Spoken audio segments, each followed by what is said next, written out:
And why? It's not only because they carry your shopping, or they change the bulbs so that you don't get dizzy and fall from that little ladder, break your hip. It's more than that. It's more than the physical help that they do provide. It's also listening. It's also making company. It's also monitoring. Oh, it's 2 o'clock in the afternoon and Mrs. Smith hasn't come down. She usually is here 8, 9 o'clock to buy bread for her breakfast. I better go there, knock at the door to see what is happening. Or the very quick visit that people are so busy, everybody is working hard and pass by Copacabana, and they come to visit their folks once a week, and the porter will tell, I'm worried about your mother, she's getting very forgetful.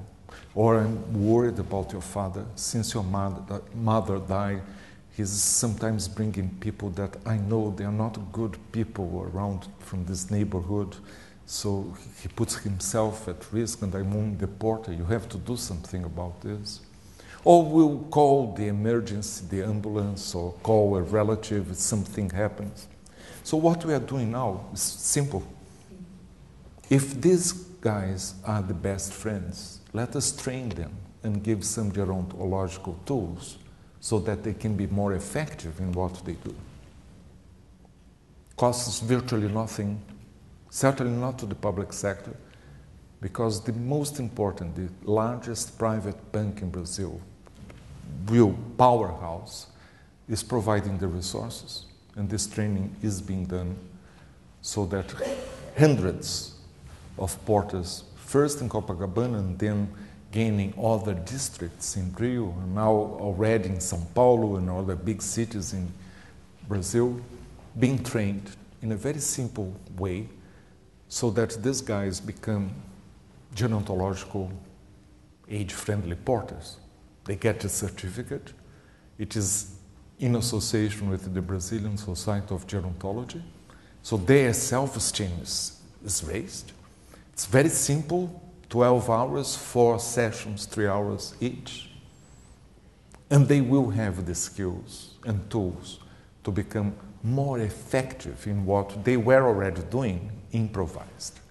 Their importance can be so great that I remember this old lady saying in one of the focus groups, this is back in 2005, I pray every night for my porter not to die before me. You know, he's getting old.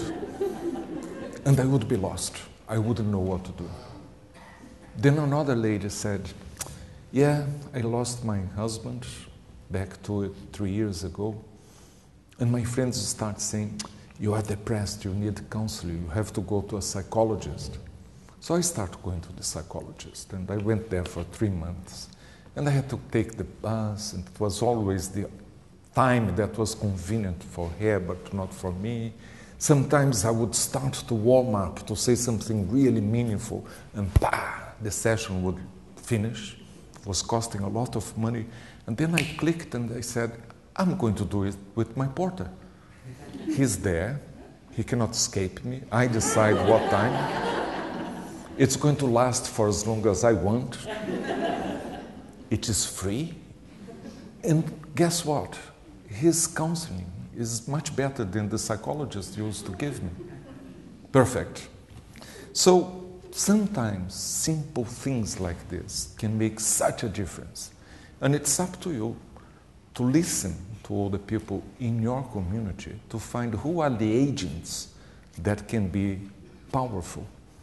In Copacabana, we are also working with barbers and hairdressers because we found out from all the people that these are also people that are giving support, especially to all the people that live on their own. And we learned so much by talking to barbers and hairdressers about what is happening at community level. But in the same way that all the people told us who are their best friends, they told us who are their enemies. Can you have a guess? Bus drivers. Hopeless. They don't wait for you to sit with comfort and safety. They start abruptly. Suddenly you have a fall, you may have a fracture. Sometimes they don't stop close to all the things that shouldn't be done. And later we found out that it is a universal experience. Many cities, older people were telling us the same. So we are now training the bus drivers, but they are not friends. So we have to sensitize them first and then offer the training. That's simple. You take a very cheap plastic kind of glasses with Vaseline, so you have a bit of cataracts, you put some earplugs, a bit deaf, put some gloves, you don't have the same feeling, you put some weights on their arms and limbs, and you trap one of the knees, so you cannot really have the flexibility. And then you ask these bus drivers to do what they are supposed to be doing, which is not wait for you to get into and out of the bus with safety. They will never forget it. Then we can tell them, it could be you tomorrow, or it could be your mother today.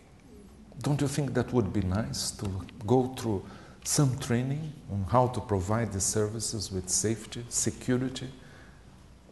And then we start training. And again, it is this bank that is financing the training. And the third finding is that at the time, things are getting, thank God, much better. There was a problem with safety. So we are working with the police.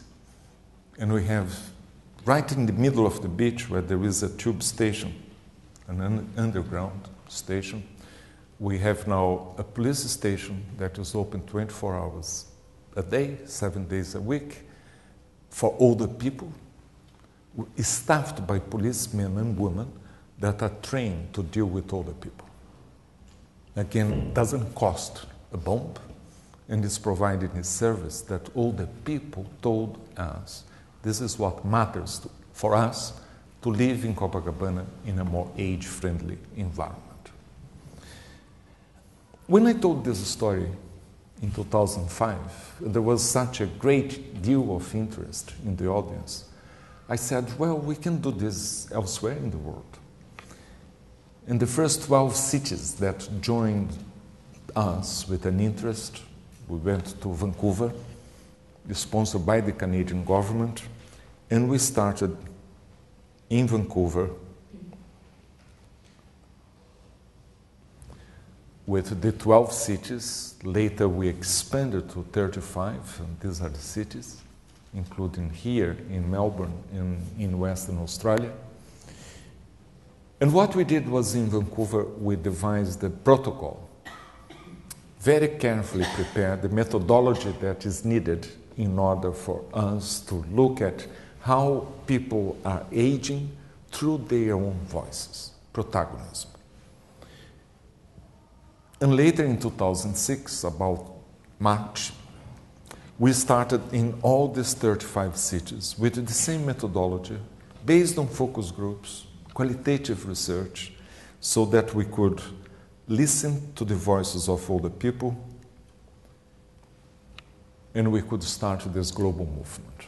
This is the story that I'm telling you here today. And why is this important? There are two very important demographic trends today in the world. One is aging, and there will be 2 billion older people in the year 2050, if not before, in the world. This is the total population that I had around me in the globe when I was born.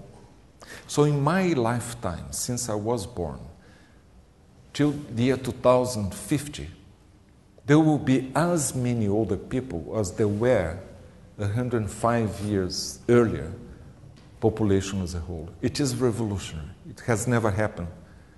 We are actually very privileged to be here, alive, professionals or interested or older people that are seeing this revolution, the longevity revolution, happening before our eyes. And we can intervene. We can be ourselves protagonists protagonists of this big change in the way society has to be organized. But in parallel to this, we have another very important phenomenon, which is urbanization. I know that I'm speaking in a country that is highly urbanized, with about 90% of the population living in cities, still with some people that are in remote areas, very vulnerable, because it is so much more difficult to bring the services for them. But Australia is already where most of the world will be increasingly for the next 3-4 decades, increasingly more urbanized. And for the first time in 2007, the United Nations declared that there were more people living in urban areas than in rural areas for the first time in history. It's exciting. In another 15 years, instead of 50%, there will be close to 2/3. And it is going to be like this so that by the year 2050, not only there will be 2 billion people over the age of 60 in the world, but the vast majority of this population living in urban areas.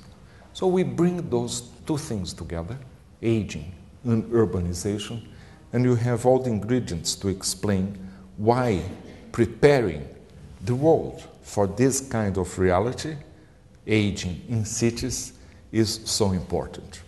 It's also important because what happens in a city will have repercussions throughout the country, throughout the state. What happens in a village or in a small town doesn't get the same headlines. So very quickly you start influencing the country as a whole, or in this case, Queensland as a whole.